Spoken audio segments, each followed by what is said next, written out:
সেই যখন থেকে আমরা স্বাধীন হলাম তখন থেকে আমাদের প্রত্যাশা ছিল একটা গণতান্ত্রিক সমাজ ব্যবস্থার, প্রত্যাশা ছিল একটা শোষণমুক্ত বৈষম্যহীন সমাজ ব্যবস্থার।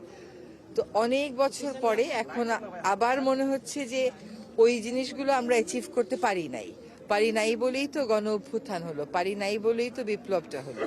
এবং আমরা আজকে এমন একটা সন্ধিক্ষণে আছি যেখানে আমরা একটা শাসন ব্যবস্থাকে পিছনে ফেলে নতুন করে গণতন্ত্রের পথে যাত্রা শুরু করব। সেখানে আমাদের ফেব্রুয়ারি মাসে নির্বাচন আছে। আমরা খুবই আশা করছি যে নির্বাচনের মাধ্যমে গণতন্ত্রের পথে সুদৃঢ় একটা যাত্রা আমরা শুরু করব। এই জন্য যে এখানে কেবলমাত্র একটা নির্বাচনই হচ্ছে না, একটা গণভোটও হচ্ছে, যেখানে সংস্কার প্রশ্নে বড় কতগুলো বিষয়ে জনগণ তাদের মতামত জানাতে পারবে।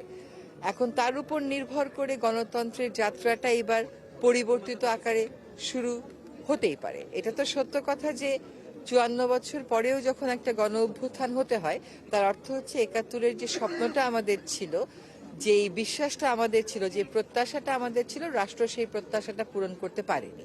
তো আমরা আশা করি এই নির্বাচনের মাধ্যমে একটা ভিত্তি স্থাপন হবে, যে ভিত্তিটা গণতন্ত্রকে যেমন সুদৃঢ় করবে, তেমনি জনগণের কাছে সরকারকে জবাবদিহি করতে বাধ্য করবে এবং একটা বৈষম্যহীন শোষণমুক্ত সমাজ গড়ার যে স্বপ্নটা আমাদের এখনো রয়ে গেছে, অধরা রয়ে গেছে, সেটা আমরা পূর্ণতার দিকে নিয়ে যাওয়ার যাত্রাটা শুরু করতে পারবো।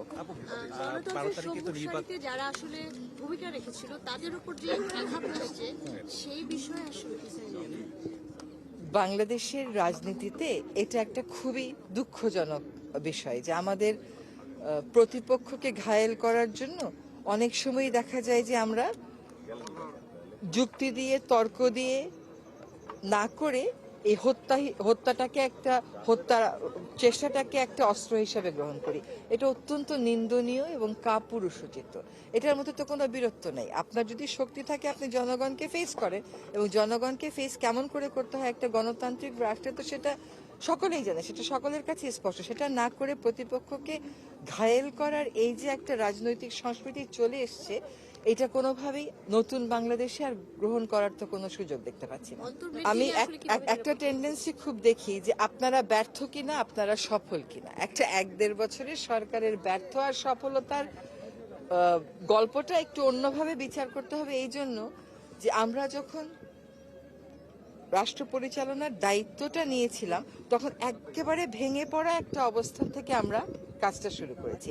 সে ভেঙে পড়া অবস্থাটাকে জোড়া লাগিয়ে রাষ্ট্রটাকে আবার একটা যাত্রার দিকে নিয়ে যাওয়াই ছিল আমাদের কাজ।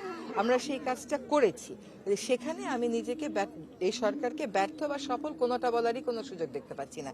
এই সরকার তখনই সফল হবে যখন দেখা যাবে যে উদ্দেশ্য নিয়ে এই সরকারের যাত্রাটা একটা সুষ্ঠু নির্বাচন, বিচার করা এবং সংস্কার করা, সেগুলো কাজ শেষ পর্যন্ত গিয়ে আমরা সফল হব। আর একটা কথা হচ্ছে যে নিরাপত্তা দেওয়ার যতটুকুন স্বাভাবিক প্রস্তুতি থাকে, সবটুকুন স্বাভাবিক প্রস্তুতি আমাদের আছে।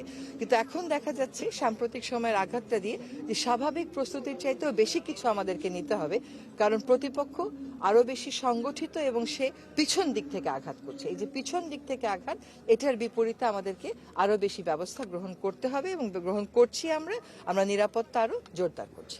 আমাদের প্রচেষ্টা হচ্ছে সুষ্ঠু একটা নির্বাচন হবে। আমাদের প্রচেষ্টা হচ্ছে স্বতঃস্ফূর্তভাবে লোকে ভোট দিতে পারবে। আমাদের প্রচেষ্টা হচ্ছে শান্তিপূর্ণভাবে লোকে ভোট দিতে পারবে। এখন এইটাকে ব্যাহত করার জন্য তো একটা শক্তি সমাজে কাজ করছে। সেই শক্তিটাকেও একই সাথে আমাদেরকে প্রতিহত করতে হচ্ছে এবং একই সাথে আমাদেরকে একটা প্রতিরোধ গড়ে তুলতে হচ্ছে।